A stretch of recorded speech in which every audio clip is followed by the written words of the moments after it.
Stone Age times. But Vanessa wanted to go even further back, to the beginning of the Neolithic period, 6,500 years ago. Wow. Oh yeah, here's your peat here, but there's real grey silt. It's quite a sharp line. Yes, there was a change from a salt marsh condition to a freshwater fen development. So we're talking thousands of years. I mean, what does that represent in time? This junction here dates to around about 4,500 BC. But this means the environment over this period of time was always wet conditions. Yes, there certainly had been standing water. So the samples taken by Vanessa show that for thousands of years, and certainly throughout the Neolithic period, this area was flooded wetland. First it was a salt marsh, and then after rising silt cut off the sea, it was a freshwater fen. And nearby you can still see what it would have looked like.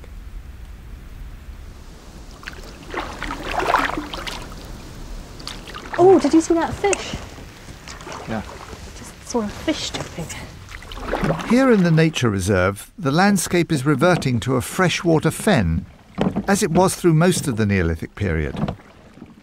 It's an extraordinary glimpse of prehistory.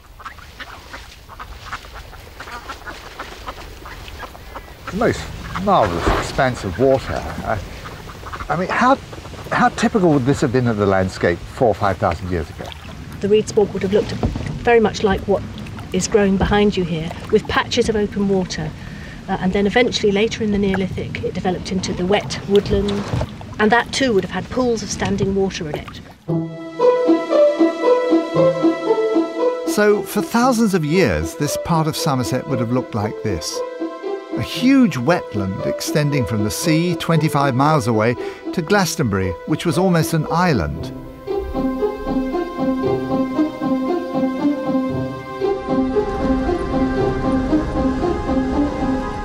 At first sight, it doesn't look like a place where prehistoric people would want to live.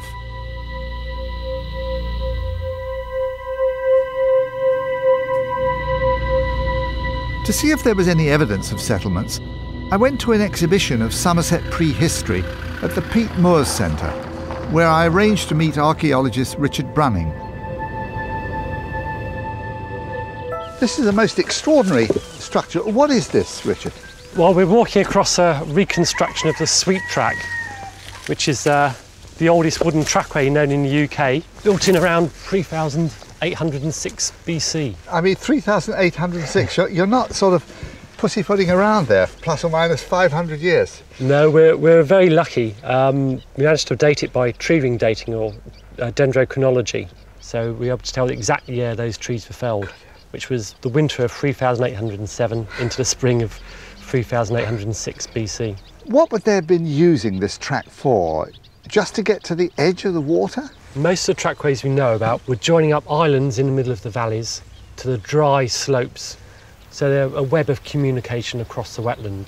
So here they are building tracks through the marsh, which I suppose today we would think of as being pretty unattractive kind of area, but that wouldn't be how they'd seen it. No, I think they'll probably see the wetlands as a rich area for many different things, for fish, for waterfowl, for reeds, for roof of their houses. So a lot of resources in the wetland. So it sounds as if people were attracted to the wetlands and living here in some numbers. They've even found remains of houses which they've been able to reconstruct. If there was a thriving population living here, organised enough to build a substantial network of tracks across the wet peat bogs, I asked Richard if they might have been building terraces up on the Tor as well. Evidence we've got from pollen shows that the area of the Tor was heavily wooded in the Neolithic and is very unlikely to have been a place where they would have made their clearances on such a steep-sided hill.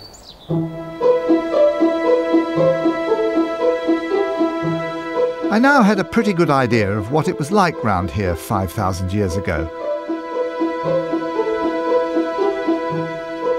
A huge wetland, flooded, with houses on dry islands. But the Tor itself was wooded. So it seems pretty unlikely that it could have been a Neolithic maze. The terraces must have been created later. But we may already have a tantalising clue about who else could have been active on the Tor. According to legend, after King Arthur was mortally wounded, he was taken to the Isle of Avalon, commonly identified as Glastonbury Tor. And we now know that for thousands of years, the Tor was almost surrounded by water. In effect, it was an island. So could there be some basis in fact for the legend? From those archaeological finds of pottery on the Tor, we know that there was some kind of settlement there in the 5th and 6th centuries, when it's believed that an Arthur figure might have been around. Could the terraces be the remains of defensive ditches for an Arthurian stronghold? How did Arthur come to be connected with Glastonbury at all?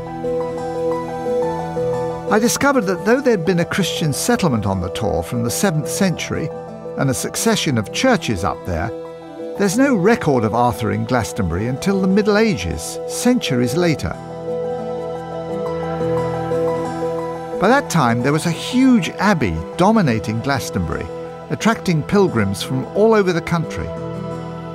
To see if the history of the abbey could shed any light on the Arthurian connection, I talked to Ron Hutton, the expert on local legends. The key to the whole matter is here, right in Glastonbury Abbey itself. Disaster struck for Glastonbury in the year 1184, when somebody left a light on overnight in the old church, which stood right where we are here. It was very old indeed, but was completely made of wood, and it's totally destroyed along with the heart of the abbey. And that loses them their pilgrim traffic. Worse, it's an age of faith. They feel blighted by God, struck down for their sins. So Glastonbury Abbey has been physically, financially, and morally trashed. In desperation, the monks cast around for a way out of their plight.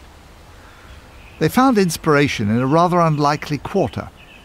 In the 12th century, a guy called Geoffrey of Monmouth writes the equivalent of a bestseller, which establishes Arthur as the greatest king in British history. It seems that the resourceful monks saw King Arthur literally as a heaven-sent opportunity. This is the old graveyard of the abbey, and 7 years after the fire, the monks dug down here, and as far as they're concerned, they found Arthur. On this spot here, they found the body of a huge man with wounds in his head, and beside him the body of a graceful woman who'd had blonde hair, and Guinevere just means blondie.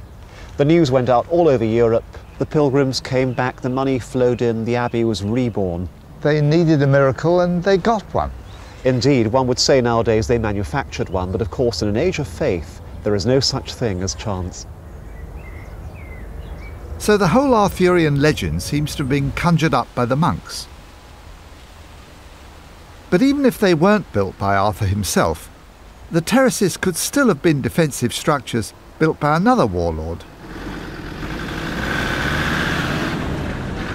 Could the geophysical survey help us out here? By now, Meg Waters had processed the data. Now, you were trying several analytical techniques up there in pretty awful weather. Yes. Yeah. What have you come up with? As you can see here, we have a computer model of the Tor in 3 dimensions. Oh, it's very nice, isn't it? We can actually see the geophysical survey grid, which is located just here. Can you bring that up there? They'd first tried magnetometry to look for differences in magnetic fields, which can indicate where pits or trenches or defensive ditches have been dug. The background here is very homogeneous. It's not really giving us any clue to underlying structures, is it? No. We don't really have anything in the data that I can interpret as being made by human occupation and impact.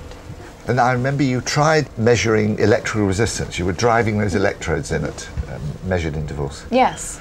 And here with the resistance data, The one feature that shows up pretty clearly is this path, this line going through the data, following the contour of the terrace that we were surveying on. That's very much the line of the track where obviously a lot of people walk. Mm-hmm. If there had been any large constructions there, walls of a defensive nature or houses or something, you'd be sure to have found them, wouldn't you? certainly there would have been big stone foundations or pits or some sort of manipulation of the ground. You would certainly see it with one of these two methods. Yeah. So, no evidence of any fortifications created by a warlord